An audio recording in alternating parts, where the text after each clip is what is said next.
অনেকদিন আগের ঘটনা। ঘন জঙ্গল, চারদিকে শ্বাসরুদ্ধকর নীরবতা। কেবল মাঝে মাঝে শোনা যায় দূরের অজানা পাখির আতঙ্কমাখা ডাক। এখানে সন্ধ্যা নামার মানে রাতের কালো ছায়া ঘনিয়ে আসা। রোদ পড়ার কিছুক্ষণ পর থেকেই জঙ্গল জুড়ে এক অদ্ভুত কুয়াশা ছড়িয়ে পড়ে, যা মানুষের দৃষ্টিশক্তিকে ধোঁকা দেয়।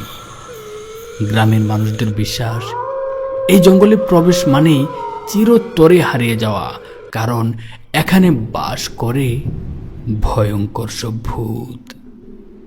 রাত 10টা, আকাশে চাঁদ নেই, শুধু কয়েকটি তারা মৃত চোখের মতো মিটমিট করছে। রায়হান আর শরীফ দুজনে শহরের কলেজে পড়াশোনা করে, আর তারা বন্ধু। এসেছিল গ্রামীণ একটা বিয়ের অনুষ্ঠানে যোগ দিতে। বিয়ের সব আয়োজন শেষে সবাই যখন ঘুমিয়ে পড়েছে, তখন হঠাৎ জঙ্গলের ভেতর থেকে ভেসে আসা এক করুণ আর্তনাদ। রায়হান ফিসফিস করে বলল, শরীফ, শুনতে পাচ্ছিস? কোনো মেয়ের কান্না, কেমন যেন একটা আওয়াজ আসছে। শরীফ কপালের বাজ চেপে ধরে বলল, হ্যাঁ, এটা তো জঙ্গল থেকে আসছে, কিন্তু এত রাতে সেখানে কে কি করছে? কৌতূহল তাদের দমন করতে পারল না। দুজনে টর্চ নিয়ে জঙ্গলের দিকে এগিয়ে গেল। পায়ের নিচে শুকনো পাতা আর ডালপালার মড়মড় শব্দ রাতের নীরবতাকে ভেঙে দিল। হাওয়াটা কেমন যেন একটা অমঙ্গলের গন্ধ বয়ে নিয়ে আসলো, যেন পোড়া মাংসের ঘ্রাণ তাদের নাকে আসতে লাগলো। টর্চের আলোয় এক জায়গায় এসে থমকে দাঁড়ালো দুজন, আর দেখতে পেল সামনে একটা মেয়ের অবয়ব মাথা নিচু করে বসে আছে। তার শরীর অনবরত কাঁপছে। রায়হান ভয়ে কাঁপা গলায় জিজ্ঞেস করলো, কে আপনি? মেয়েটি ধীরে ধীরে মাথা তুলল। তার চোখ দুটো যেন গভীর কালো গর্ত। ঠোঁটের কোণে মৃত্যুর ছায়া। ফিসফিস করে বলল, পালাও, এখান থেকে পালিয়ে যাও, যত তাড়াতাড়ি সম্ভব পালাও। শরীফ এগিয়ে গেল, বলল, তোমার কি হয়েছে? তুমি এখানে কিভাবে এলে? আর এত রাতে মেয়ে মানুষ, তুমি জঙ্গলে কি করছো? মেয়েটি এক হাতে কিছু ধরেছিল। আলো ফেলতে দেখা গেল তার হাতে একটি মানুষের মাংসের টুকরো, হাড় সমেত। শরীফ জিজ্ঞেস করল, এটা এটা কার হাড়? মেয়েটি উঠে দাঁড়ালো। ওরা আসছে, মৃতদের আত্মার আসছে। তারা কখনো ফিরে যায় না, তারা চিরকাল এখানে আটকে থাকে। আর যারা দেখে তারা আর কখনো জীবিত থাকে না। মেয়েটির কথায় রায়হান আর শফিক তখন দম বন্ধ করে দাঁড়িয়ে আছে। ভয় তাদেরকে ঘিরে ধরেছে। পেছনে হঠাৎ ভারী শ্বাসের শব্দ শুনতে পেল। কারা যেন ঠিক পিছনে দাঁড়িয়ে আছে। মেয়েটি আবার চাপা গলায় বলল, পেছনে তাকিও না, ওরা ডাকবে, মায়ের মতো, বন্ধুর মতো, কিন্তু তাকালে আর বাঁচতে পারবে না। ডাক শোনা গেল, শরীফ, রায়হান, ফিরে তাকাও। কণ্ঠগুলো কখনো তাদের মায়ের, কখনো বন্ধুর। ভয় আর আতঙ্কে শরীর অবশ হয়ে গেলেও তারা এটা বুঝতে পেরেছিল, পেছনে তাকানো মানেই মৃত্যু।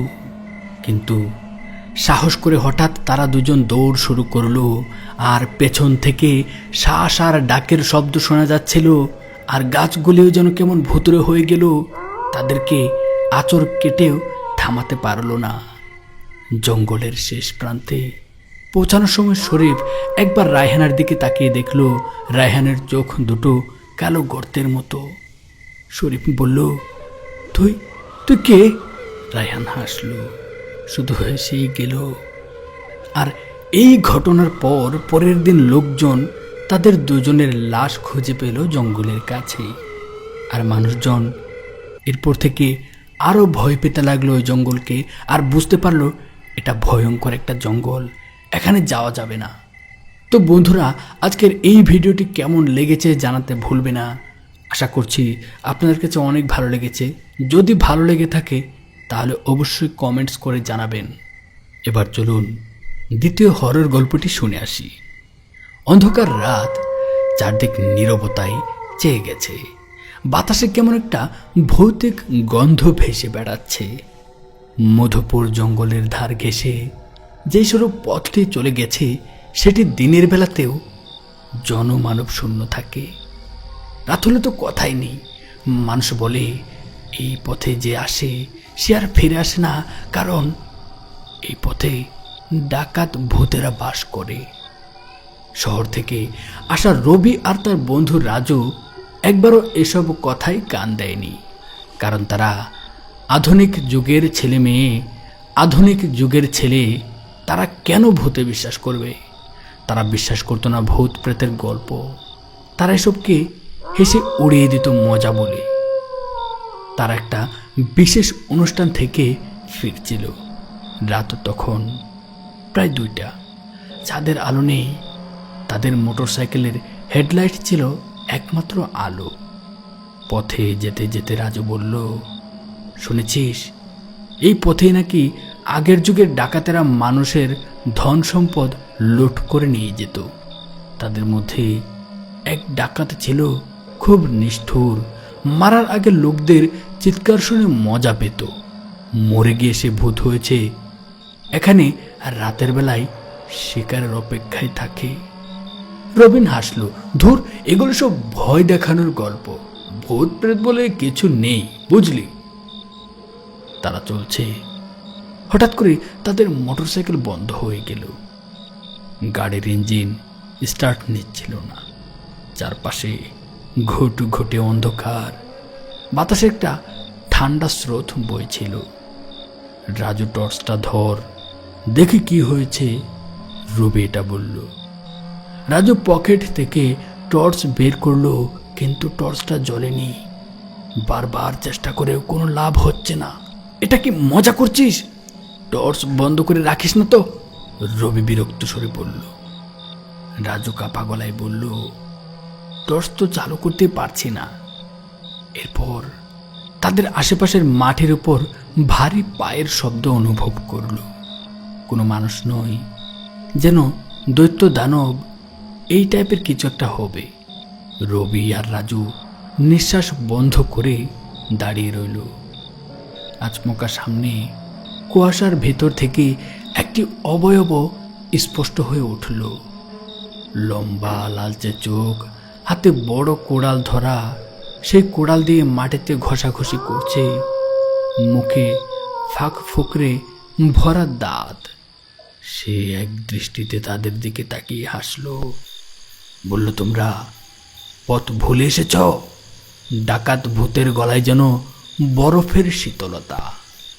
রবি গলায় কথা খুঁজে পাচ্ছিল না। সে বলল, কে কে তুমি? ভূতটা বলল, আমি রাজা ছিলাম। আমার রক্তের পিপাসা ছিল, এখনো আছে। সে ধীরে ধীরে এগিয়ে আসতে লাগলো। রাজু চিৎকার করল, ভাই, আমাদের কিছু করো না, আমরা কিছুই করিনি। ভুল করেছ, আমার এলাকায় ঢুকেছ। এই কথা বলে ভূতটা তাদের দিকে এগোতে লাগলো। পেছনে হঠাৎ আরো গলা শোনা গেল। গাছে ঝুলন্ত ছায়া, শূন্যে ঘুরতে থাকা মাথা। মৃতদের মিছিল যেন ধীরে ধীরে এগিয়ে আসছে। রবি আর রাজুর পা তখন মাটিতে আটকে গেছে। ডাকাত ভূত কোড়াল উঁচিয়ে ধরল আর বলল, চিৎকার করো না, মরার আগে যে নীরবতা সেটাই সবচেয়ে মিষ্টি। হঠাৎ রবি ঘুরে দাঁড়িয়ে নিজেকে সামলে নিল। তার মনের ভেতর থেকে এক শক্তি জেগে উঠল। সে রাজুকে ধাক্কা দিয়ে চেঁচিয়ে বলল, দৌড় দে। রাজু আর সময় নষ্ট করল না।